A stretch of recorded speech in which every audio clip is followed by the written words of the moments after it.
আসসালামু আলাইকুম। আজকে দেখাচ্ছি ফেওয়া ভিন্নধর্মী পেঁয়াজগুলি ভাজি। আমরা তেলের মধ্যে পেঁয়াজ কাঁচামরিচ দিয়ে একটু ভেজে নিয়ে আমরা আদা চামচ আদা বাটা, আদা চামচ রসুন বাটা দিয়ে একটু ভেজে নিয়েছি। তারপরে কুচি করে রাখা পেঁয়াজগুলো এবং আলু এর মধ্যে দিয়েছি। দিয়ে আদা চামচ লবণ, আদা চামচ হলুদ গুঁড়ো, আদা চামচ ধনিয়া গুঁড়ো, আদা চামচ জিরা গুঁড়ো সব কিছু দিয়ে একসাথে এভাবে নাড়াচাড়া করে নেব।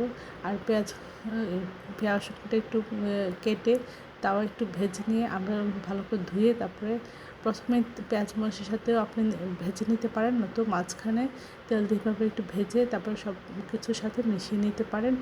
এভাবে তারপরে বারবার একটু নাড়াচাড়া করে দেবেন আর প্রয়োজন হলে তেল দেবেন। সব কিছু ঠিক আছে কিনা একটু টেস্ট করতে হবে। সব কিছু ঠিক থাকলে সিদ্ধ হয়ে গেলে আমরা এটাকে নামিয়ে পরিবেশন করব। এটা একটা ভিন্নধর্মী ভাজি, এটাও খেতে মজা হয়। আশা করি এভাবে আপনারা একবার হলেও ট্রাই করবেন। সবাই আমার চ্যানেলটি লাইক করুন, শেয়ার দেবেন, সাবস্ক্রাইব করবেন, প্রিয়জনকে বেশি বেশি করে শেয়ার দেবেন। আমার চ্যানেলে সব রকম রান্নার রেসিপি রয়েছে, আশা করি